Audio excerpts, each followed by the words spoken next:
Na današnji dan prije 99 godina Velika narodna skupština srpskog naroda u Crnoj Gori, poznatija kao Podgorička skupština, izglasala je istorijsku i slavnu odluku o ujedinjenju Crne Gore i Srbije.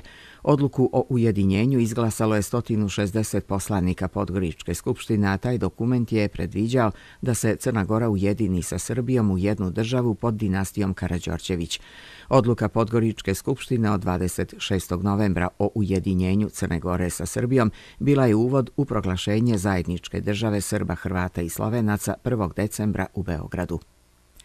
Biračka mjesta za lokalne izbore na Cetinju, u Mojkovcu, Petnici i Tuzima otvorena su u 7 sati, a građani će moći da glasaju do 20 sati. Na izborima na Cetinju učestvovaće 10, u Petnici 8, u Mojkovcu 7, a u Tuzima 9 izbornih lista. Pravo glasa u tim opštinama ukupno ima 39.086 građana.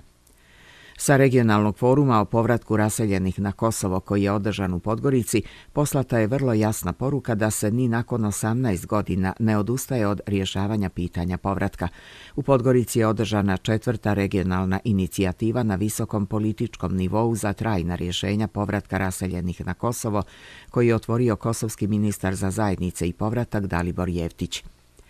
Kosovski apelacioni sud ukinuo je pritvor od 30 dana za 3 poslanika pokreta samoopredjeljenja i izrekao Aljbinu Kurtiju i Doniki Kadai Bujupi mjeru kućnog pritvora. Sud je odlučio da 3. poslanica Aljbuljena Hadžiju bude puštena da se brani sa slobode, saopštio je portparol apelacionog suda Aber Jašari, prenio je albanski servis Radija Slobodna Evropa.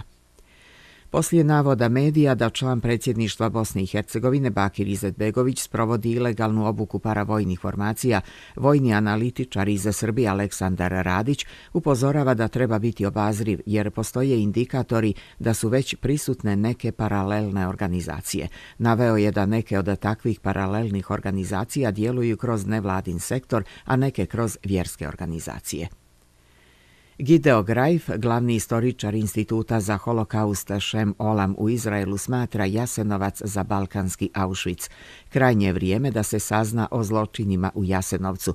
Tamo su najstrašniji zločini počinjeni. Mi imamo moralnu obavezu prema stotinama hiljada žrtava. Mi njima dugujemo i one nas mole da otkrijemo istinu, rekao je Grajf.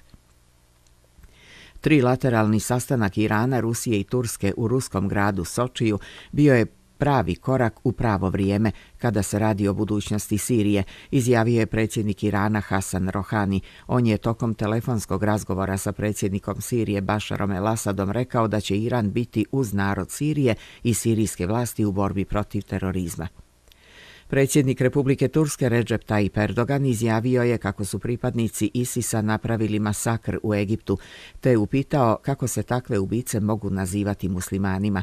Oni su ubice i nemaju nikakve veze sa islamom, rekao Erdogan, te dodao kako Turska pruža podršku i solidariše se sa bratskim egipatskim narodom. Kuba obilježava prvu godišnjicu smrti revolucionarnog vođe Fidela Castra. Fidel, velika ličnost 20. vijeka, koji je izgradio komunističku državu na pragu Sjedinjenih Američkih Država, prkoseći njihovim naporima da ga sruše, umro je prošlog 25. novembra u 90. godini, prenosi Reuters. Fidel Castro je revoluciju izveo 1959. izbacio diktatora Fulgencija Batistu, a 2006. se povukao iz zdravstvenih razloga. Vrijeme u Crnoj Gori pretežno oblačno, povremeno sa kišom, najviša temperatura iznosit će 16 stepeni. Kako je najavljeno iz Zavoda za hidrometeorologiju i seizmologiju, u južnim i centralnim predjelima biće pljuskova sa grmljavinom. Na sjeveru u poslijepodnevnim satima kiša će postepeno preći u snijeg. Vjetar umjeren do jak južni, krajem dana i tokom noći sjeverni i sjeveroistočni u pojačanju. Najviša dnevna temperatura od 5 do 16 stepeni. U Podgorici pretežno oblačno, povremeno kiša, pljuskovi i grmljavina. Vjetar povremeno umjeren do pojačan, južni, tokom noći pojačan i veoma jak sjeveroistočni. Najviša dnevna temperatura oko 13 stepeni.